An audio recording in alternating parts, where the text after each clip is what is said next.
प्रार्थना करूया. परमेश्वर सुंदर दिवसाबद्दल तुझे आभार मानतो. महान परमेश्वर, आशीर्वाद परमेश्वर, तुमच्या वचनात चालणार प्रत्येकाला सहाय्य कर. केल्या सर्व पापांच्या फलकांची क्षमा कर. तुझा आशीर्वाद प्रत्येकाला मिळू दे ही प्रार्थना तुमच्या परमेश्वराच्या नावाने करतो. हालेलुया. तर राजे दुसरे अध्याय 8:1 पासून आपण वाचन करूया. परमेश्वराने काही गोष्टी आपल्यासाठी बनवलेल्या आहेत. कधी कधी आपलं जीवन असतो, एका मरणातून आपल्याला परमेश्वर कशा प्रकारे नवीन जीवन देतो आणि कसं उठवतो.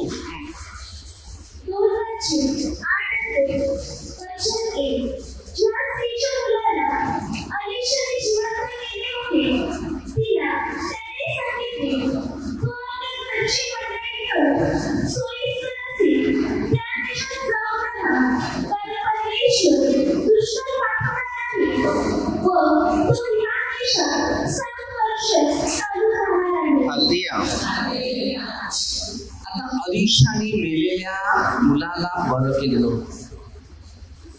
आपल्या हे जीवनामध्ये एक गोष्टी लक्षात आहे की रोमकरा 7:23 मध्ये तसं एक वचन दिले की पापाचं वेतन मरण आणि प्रभू येशू ख्रिस्ताची कृपा जीवन आणि शांती.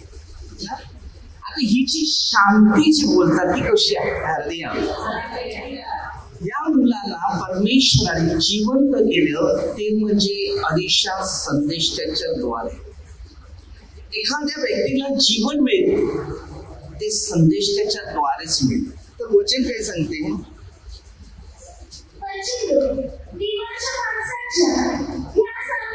काय सांगते, देवाच्या माणसाच्या या सांगण्याप्रमाणे ही स्त्री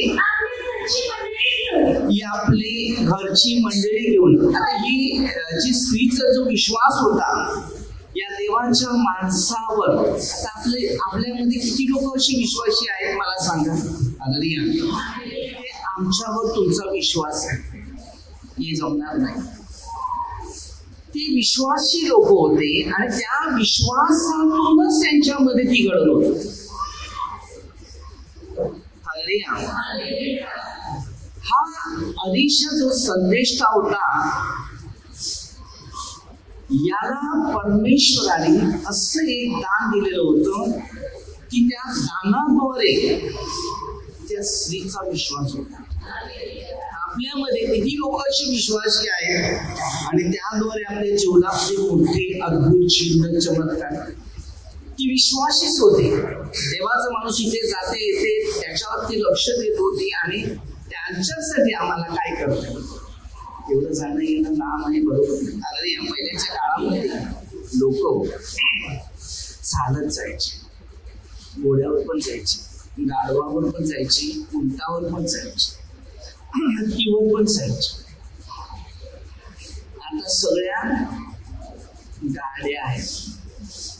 गाड्या नाही, गाड्या. मला वाटतं गाड्या असतील. अरे मोटरसायकल, फोर व्हीलर आहेत, रिक्षा आहेत. आता इथून इथे 2 किलोमीटरचा प्रवास व्हायला ताबडतोब काय पाहिजे.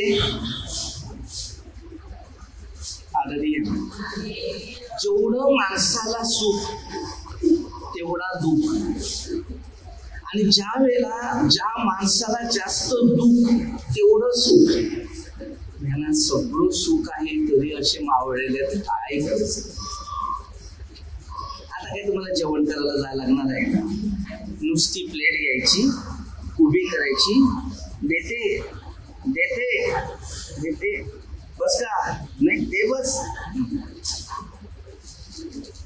एवढं सुख आहे तरी माणसं अरे माझ्यासारखं थोडस जीवन जगायला सुरुवात.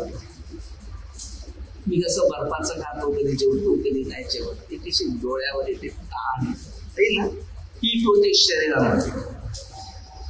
देवाच्या माणसाचं जीवन असते ना ती सुखी आणि एन्जॉय नसते. आणि जो मनुष्य एन्जॉय जीवन जगतो ना त्याच्या भविष्यात प्रगती नसते. लक्षात ठेवा. खिशात कधीच पैसा बॅलन्स राहत नाही, ना कधी शांती डोक्यामध्ये, ना कधी आशीर्वाद डोक्यामध्ये. पण पण जेवढा मनुष्य त्यागाने प्रवास करतो तेवढ्या जीवनामध्ये त्याच्यामध्ये अद्भुत गोष्टींची चिन्ह. पहिल्यांदा शिक्षणाकडे लक्ष द्यायचं, एलियाचं आणि अलीशा संदेशाचं. या दोन गोष्टीकडे जास्त मी विचारधारा करतो. कुठला संदेश आहे ना, मी त्याच्यावर पहिलं लक्ष देतो की हे संदेश बनले कसे. मग आता आम्हाला पण बनायचं आहे, पण आम्हाला कोणत्या परिस्थितीचा त्याग करता येईल ते पहिले केलं पाहिजे. ऋषीच्या कृतीमध्ये 3 ते 22-23 वचनामध्ये मोशेने म्हटलेलं, तुमच्या भाऊबंधातला एक संदेश का काढला जाईल त्याचं तुम्ही ऐका. संदेशचे साधी बोल लक्षात ठेवा.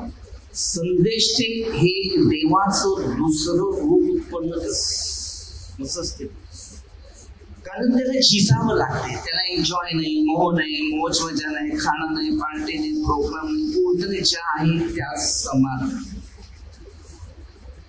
आणि जेवढा मनुष्य तो समाधानी त्याच्यात जेवढा टिकाव देतो तेवढा मनुष्य तो एक बलवान होतो, एक मजबूत आत्म्याने आणि शरीराने पण बसतो. एन्जॉय नाही.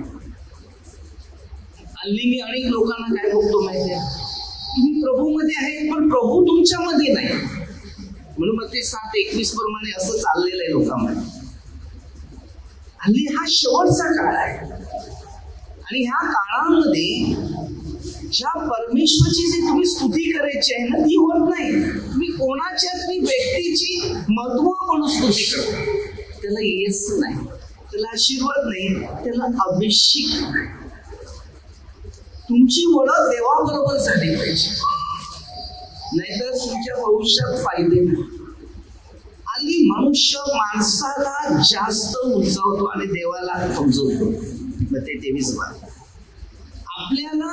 आता बघा, एखाद्या माणसाची तुमची संगत ना मैत्री लागली ना का तोच तुम्हाला आवडते, तो नाही आवडत.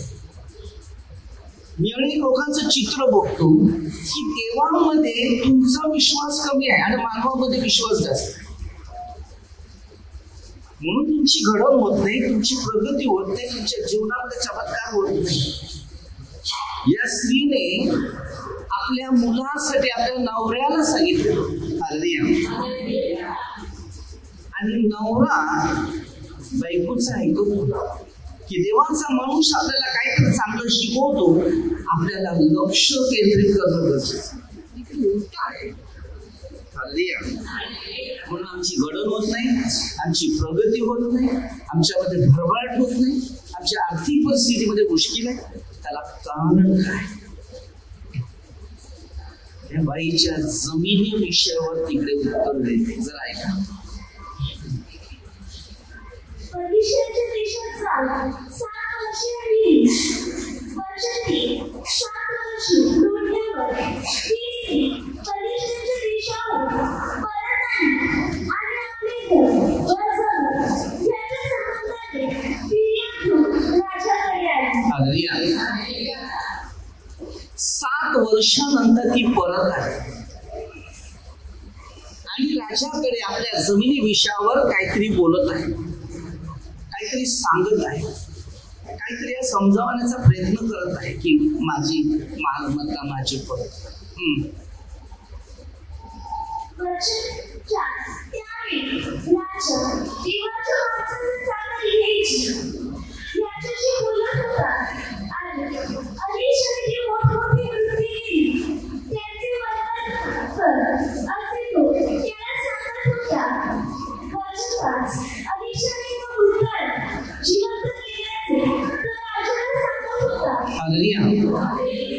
अलीशाने हा मुलाला जिवंत केलेलं होतं. तर गेजी या राजाला सांगत होता की अलीशा संदेशाने या मुलाला जिवंत केलं. हा मुलगा बघा केवढा मोठा झालेला आहे. आपल्या जीवनामध्ये अशा घटना होतात किंवा चमत्कार होतात, तेव्हा लोक सांगत असतात की प्रार्थनेच्या द्वारे झालं, हे असं झालेलं आहे, तसं झालेलं आहे, आणि त्या साक्षात तुम्हाला सांगण्याची संधी मिळते. आम्ही विसरतो, आमच्या जीवनात काय झालंय ना तो विसरतो, आणि यामुळे आमची घडण किंवा प्रगती होत नाही. इथे काय शिकवतो, आता गेजीला शाप लागलेला नाही. हालेलुया. कोडी बनला तो. हालेलुया.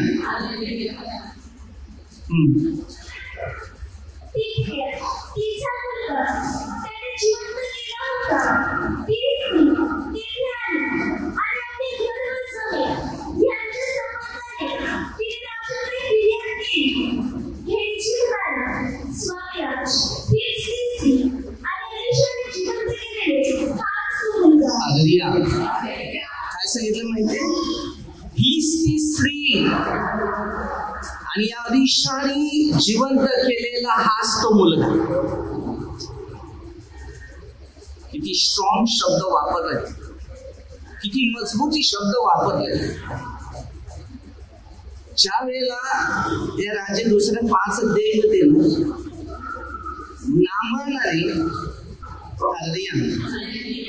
रोगमुक्त होण्याची अपेक्षा केली आणि त्यानंतर त्यांनी 7 वेळा पावले उचकळ्या मारले. जा उचकळ्या मारू दे, यादीने जा. तेव्हा गेजीने बघितलं याच्याकडे सोनं नाणं पण आहे. तो लालची बनला. त्याला शाप द्यायला, तुझ्या आणि तुझ्या संततीला नामानाचा मोड लागतो. तरी गेजी परिषद संदेश त्याची स्तुती करतो.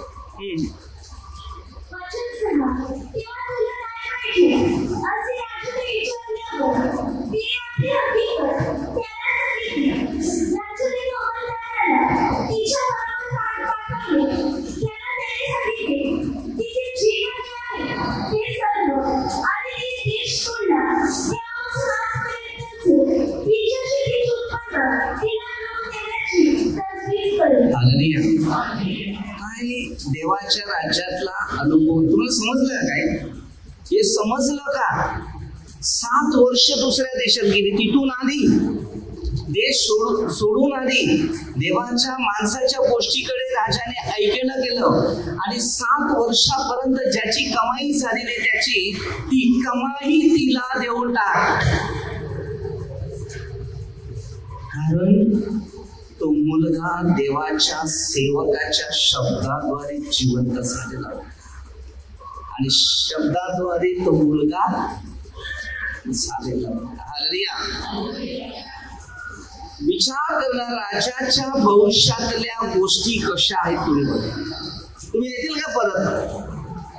अशा घटना गोष्टी झालेल्या आपल्या एरियामध्ये. काही लोक राहत होते आणि त्यांनी माणसांना जमीन दिली, तू सांभाळ. आणि काही काळानंतर तो मनुष्य परत आला आणि ती जमीन घेतली. माझी जमीन मला परत देणार नाही. त्यांनी माती घेतली, शाप घेतला आणि त्या जमिनीत आजपर्यंत मनुष्य टिकत. एक घटना ही घडली. हे शास्त्राचं शिक्षण आहे आणि ह्या शिक्षणाकडे लक्ष केंद्रित करणं गरजेचं. विकलं तर गोष्ट गेली, ठेवून गेली नाही, त्याच्यावर दुसऱ्यांनी कब्जा करणं म्हणजे चोरी आहे. आता 7 वर्षात जेवढे त्या जमिनीमध्ये ज्या गोष्टी त्यांनी केलेल्या आहे, कमाई केलेली आहे, त्या 7 वर्षात भरपाई घेतली. विचार, पैसे घेतले, वस्तू काय कमावले त्याच्यातलं सगळं भरपाई दिली. या इस्टेटचा प्रश्न तो सोडला. परमेश्वराने त्या इस्टेटच्या मागे काहीतरी योजना की देवाची जे लोक आहेत बघा, तुम्ही अगोदर पण तुम्हाला म्हणलं की तुम्हाकडे देवाचा जो आशीर्वाद आहे तो आलेला आहे. तुम्ही आशीर्वाद सोडायचा नाही. भले तुमच्यामध्ये समस्या येतील, संकट येतील, टेन्शन येईल, मानसिकता नव्हे, अस्वस्थपणा पण येईल. मग त्यामुळे तुम्हाला काय करायचं आहे की जास्त प्रार्थनेत वाढ करायची. समजलं? आणि जशी तुमची प्रार्थनेची वाढ होईल तशी तुमची प्रश्न परत सुटायला सुरुवात. आपण काय करतो माहितीये का, देवाने आपल्याला दिलं ना, बस आता मला काही करायचं नाही, आता मी माझ्या कामधंद्यात लावतो. 22:13 उद्या मरायचंय काम आहे. नाही. कमावलं बस झालं, आता काय करायचं? पुढचं कोणी बघितलेलं आहे? कोणीच नाही बघितलेलं. बघायचं आहे पुढे. परमेश्वराने पुढे बघायला सांगितलं, मागे नाही बघायचं. जो देवाच्या राज्यात तो पुढे बघतो तो पुढे जातो, आणि जो मागे बघतो तो भविष्यात कामाचा नसतो. एखाद्या टायमाला एखाद्या माणसाला ऐश-आराम करायची सवय असते, आणि ही सवय लागली तर ती सवय सुटणं फार कठीण आहे. आणि त्या सवयीमध्ये गुरु बनणार, तुमचा मित्र बनणार, अनेक लोक बोलणार, नातेवाईक बनणार. तर तो स्वभावच तो असतो, आणि त्यामध्ये तुम्ही हर गोष्टीमध्ये कर्जबाजारी होती, कर्ज करतील, हे करतील, ते करतील, आणि पूर्ण ते लाईफ दुसऱ्यांना खुश करतो. परंतु जो सत्य आचार्य, जो वचनाचं पालन करतो, तो शिक्षणाचं पालन करतो, जो नियमाचं पालन करतो, त्यांना देव सर्व प्रकारचा आशीर्वाद आशीर्वाद आशीर्वाद. कारण आशीर्वाद कधी संपत नाही. वस्तू, संपत्ती, धन सगळंच. मत्ते 6:19-21 वचनामध्ये परमेश्वराने एक एक प्रश्न दिले. तुमचे प्रश्न अनुकरणाप्रमाणे पौलाने काय सांगितलं माहिती? कोरिन्थियस 11:1 मध्ये, जसं तुम्ही ख्रिस्ताच्या अनुकरणात आहे ना, तसे तुम्हीही माझ्या अनुकरणात. अनुकरण कधी सोडायचं नाही. ज्याला देवाने एक शिकवण दिली किंवा मार्गदर्शन केले, की घडवले, तो आपला मेंढपाळ आहे. दावीदाने मध्ये 23:1-6 वचनामध्ये दावीद काय सांगतो? परमेश्वर माझा मेंढपाळ आहे, मला काहीच कमी पडत. तुम्ही माणसं मागे जातो, पण मनुष्य तुमच्या मागे गेलं तर तुम्हाला कमजोर करतो. बरोबर की नाही? परमेश्वर कधी कमी पडून देत नाही. मला कोणीतरी विचारलं, तू गरीब आहे? तू गरीब नाही, तू लालची आहे. बरोबर की नाही? लालच असल्यानंतर मागायला लागते की नाही? मोह बोलतात त्याला. कधी पुऱ्या होत नाही. मोह कधीच पुऱ्या होत नाही. कधी पुऱ्या होत नाही? कधी पुऱ्या होत नाही. मी काय करतो माहितीये का? कुठेतरी काही मुश्किलता आली ना, तो बोलण्या, आता तुम्ही बरोबर माणसं नाही आहेत असं बोललो तुम्हाला, तर तुम्हाला मन दुखेल का नाही? दुखतेस. मन दुखतंय, माणूस आहे, स्वभाव बोलतो, मी बोलतो. पण नंतर मी काय करेल माहितीये? काय करेल? देवा हे असं नाही पाहिजे. तू मला काय सांगितलेलं आहे की तू प्रार्थना कर, ह्या व्यक्ती चुकले यासाठी प्रार्थना. जेव्हा तुमच्यासाठी प्रार्थना करेल तेव्हा तुमच्यासाठी, जेव्हा तो चमत्कार बनलेला दिसेल, तेव्हा तुम्हाला माणूस काय करतो माहिती का? प्रार्थना कमी करतो का? निंदा, नफरत, द्वेष तेव्हाही जास्त. कधी भविष्यात मनुष्य चांगल्या गोष्टीकडे लक्ष देत नाही. नेहमी माणसाच्या आचार विचारापासून नेहमी वाईटच, म्हणून माणसाची प्रगती होते. हर संकटामध्ये, परिस्थितीमध्ये पुढे जाण्याचा प्रयत्न कर. काय?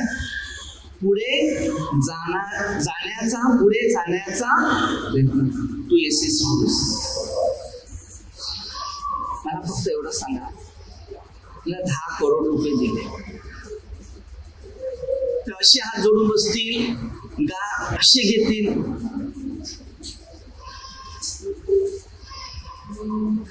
10 करोड रुपये आले असं आहे. तुम्ही विचार करा की 10 करोडासाठी आम्ही एवढे धावणार, बरोबर?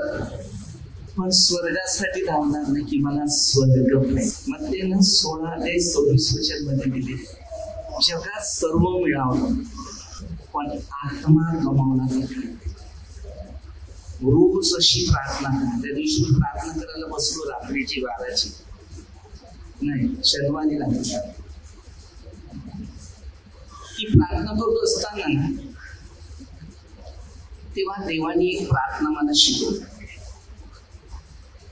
आणि ती प्रार्थना अशी आहे की प्रत्येक माणसाने अशी एक प्रार्थना बोलावी. काय बोलावी? हे स्वर्गीय बापा, मला तुमच्या बरोबर ठेव. शेवटच्या क्षणापर्यंत मी तुझ्याच बरोबर युगायुग राहावं. त्याला म्हणते 28-29 वचन, ते वचन तसं दिले. देवाकडे प्रार्थना कोणती करणार, देवाच्या बरोबर राहणार, परंत युगाच्या अंतापर्यंतच देवाबरोबर राहावं.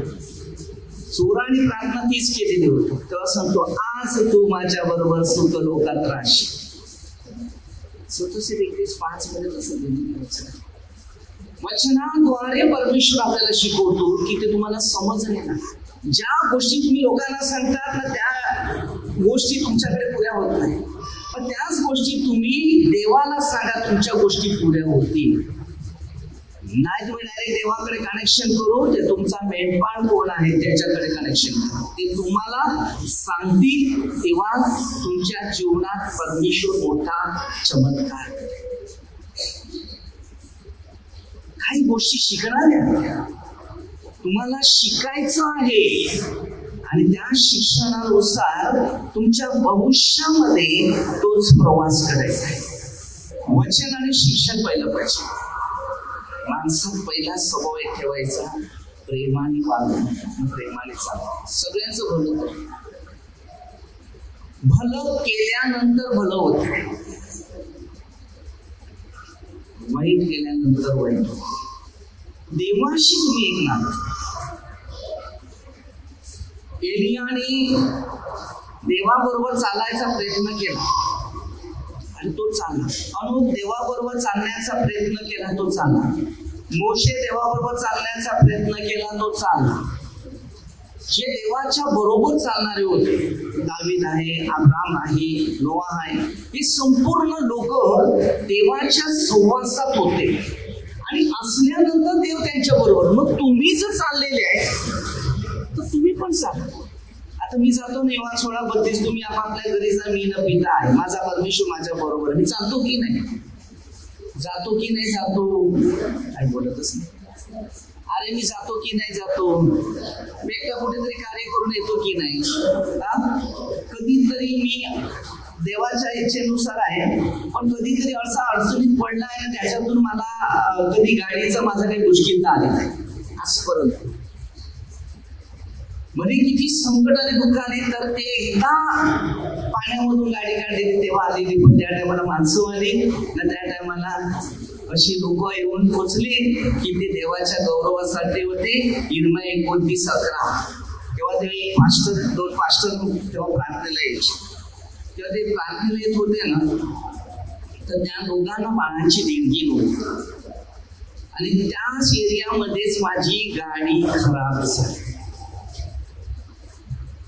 तर त्यानंतर एक माणूस आपल्या प्रार्थनेमध्ये येणारा, तो पण आता प्रार्थना सोडत. तर त्यांच्याशी मी कॉन्ट्रॅक्ट केलं. नंतर मी ते कॉन्ट्रॅक्ट त्यांच्याशी नंतर त्या पास्टरांची गाडी, तर तिथे गाडी खराब झाली. इथूनच मग ती ओळख तिथून इथे करून त्यांच्याद्वारे दुसरी गाडीची एक सिस्टम झाली आणि मला इथपर्यंत पोहोचवलं. तेव्हा त्यांच्या घरी मला बोलवता मी गेले तिथपर्यंत, पण घरात चहा पाहिजे पिला तर गेलो. तर बघतो तर एक छोटस बाळ आहे. तर ते बाळ दिसेल, हा बोलते हे ते देवाने दिलं. म्हणजे ती साक्षी बघा कशी, काही कळते ते चांगलं असते. तेव्हा माहित पडलं की शब्द देव होता. शब्दाद्वारे देवाने त्या बाळाला बनवलं. त्यामुळे गाडी ती खराब झाली. बघा कसे प्रश्न येतात. कधी कधी तुमच्या जीवनामध्ये काही अडचणी येतात, पण त्या अडचणी कशासाठी येतात हे पण लक्षात ठेवा. त्या अडचणी नाही, त्या देवाच्या गौरवासाठी, त्याच्यातून काहीतरी होणार आहे. आम्हाला तिथून गाडी मिळाली नाही, म्हणजे गाडी बिडी करून दिली नाही, पैसे नाही घेतले, काय नाही, मला परत असेल. आणि कारण का, त्या बाळाची साक्षी. जेव्हा तुम्हाला परमेश्वर ती बाळ देते, त्यासाठी ती बंदिस्ती असते, ती प्रार्थना असते. आता ते नाही इकडे, परंतु त्या मुलासाठी ती प्रार्थना आहे. आता याचं बघा, 7 वर्षानंतर ते आला आणि ते साक्षीला बाळ होत ना. 127:3 संतती परमेश्वराने दिलेलं धन, आणि हे जे धन तुम्हाला मिळते ते कामाचं असतं. कधी कधी आपल्या लोकांमध्ये प्रार्थनेला येतात आणि बरेच लोक पण असं पण सांगतात की ब्रदर आम्हाला संते मायाच्या हजार देणगी नाही.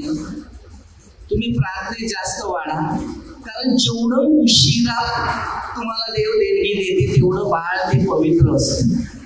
इसाकाची आठवण करायची, साराची आठवण करायची. आपल्या प्रत्येकाच्या जीवनामध्ये देणगी देण्याचं काम त्याच्या हातात आहे आणि तो देतो ना तेव्हा तो कुठल्या कुठल्या राज्यात त्या बाळाला कार्य करण्याचा प्रयत्न करायचा आहे आणि कसा लोकांसाठी त्याला मजबूत बनवून पाठवायचा. आज येशू ख्रिस्त पवित्र मरियेच्या द्वारे, पवित्र मरियेच्या आई, तिला 20 वर्षावर ही पवित्र मरिया झाली तेव्हा ती संशील झाली, आत्म्याने शरीराने मजबूत झाली आणि तिने आपल्या पुत्राला असा एक जन्म दिला त्याच्या जगाचा काळ. योहानमध्ये 29 मध्ये प्रभू येशूच्या गोष्टीविषयी योहान असा सांगतो, हा 5 जगाचे पापे हरण करणारा देवाचा. तो जगासाठी आला तर योहान सांगतो. आपल्या प्रत्येकाला परमेश्वरी बनवले. आता मला सुद्धा देवाने बनवलेलं. लहान असताना किती वेळा माझ्यावर अटॅक झाले, पण तरी सुद्धा मी आजच्या काळापर्यंत तुमच्या बरोबर आहे देवाच्या सांगतो आणि देवाची इच्छा. एकच काम आहे, देवाची इच्छा पूर्ण करणं, हेच फक्त माझं कर्तव्य. कारण आपली सगळे लोक आज अनेक लोक आहेत, आपली मुलं आपल्याकडे नाही आहेत का? शाळेत जातात, जास्त कॉलेजला जातात, मित्रांबरोबर फिरायला इकडे तिकडे गेले, मग घरामध्ये आई बापाशी बोलायला मिळते. मुलांचं कारण तेच आहे. कोंबडीची पिल्लं बघा कोणत्या कॉलेजमध्ये शाळेत माहित नाही, परंतु बरोबर जातात आणि बरोबर येतात.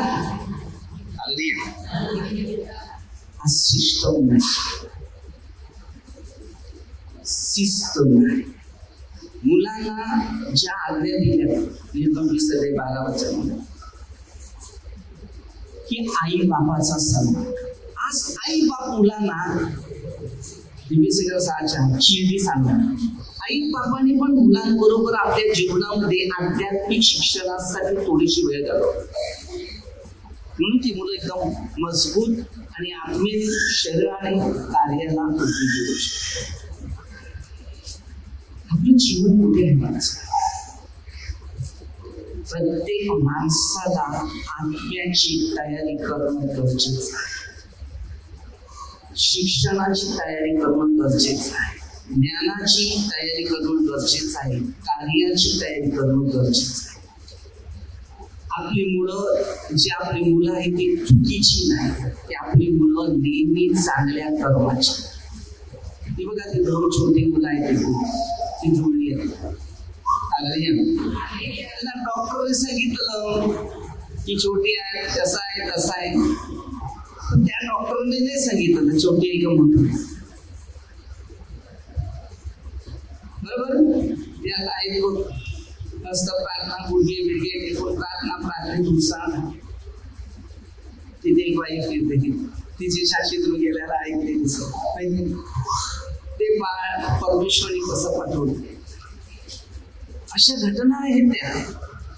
देव देतो ना ते पण बाळाविषयी भविष्य तसंच होतं, जसं गेले तसं परत येणार.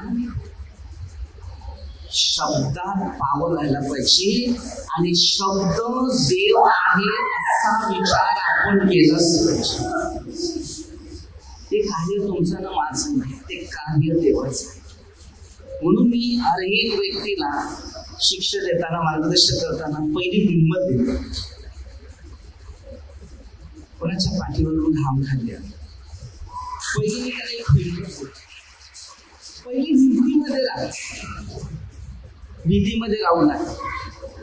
कारण परमेश्वर येशया 43:5 पर्यंत सांगितले, येशया 43:5 भिवू नका मी तुमच्याबरोबर. 28-19-20 वर्षे ज्या आज्ञा नियम वेदी दिल्यात ना ते पाळावंच त्याला शिकव. युगाच्या अंतापर्यंत सर्व दिवस मी तुमच्या. आपल्या मनामध्ये भीती जास्त, दुःख जास्त, टेन्शन जास्त, अस्वस्थपणा जास्त, राग जास्त, नफरत जास्त, निंदा करणं जास्त, कसं माणसाला शांती येते तुम्ही विचार. जर आपल्या मनामध्ये इतराविषयी जर भरलेलं राहिलेलं आहे, तुम्हाला शांती येईल का?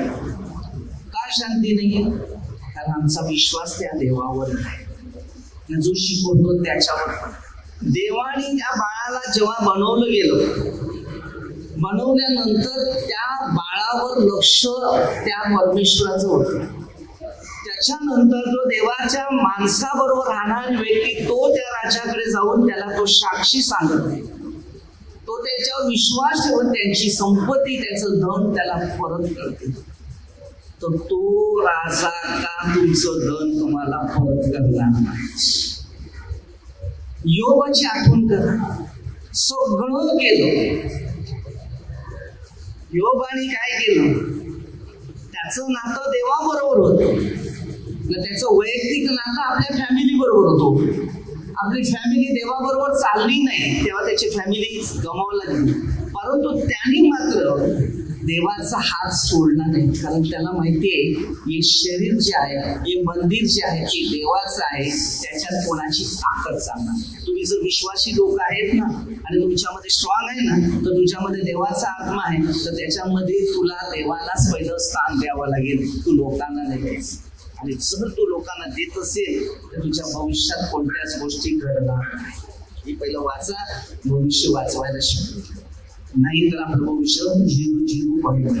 तर आपण छोटेसे एक प्रार्थना करूया. परमेश्वर पिता, त्यावेळी बाबा सुंदर दिवसाबद्दल तुझ्या आभार मानते. तो महान परमेश्वर, आशीर्वाद परमेश्वर, सर्व मंत्र काम करतो सरपंच, सर्व प्रभूचा आशीर्वाद, आपला विश्वास देवावर पूर्ण लावा आणि देवाची इच्छेप्रमाणे आपलं जीवन जगावं. विशेष प्रार्थना ही प्रार्थना येशू ख्रिस्ताच्या नावाने करतो. हालेलुया.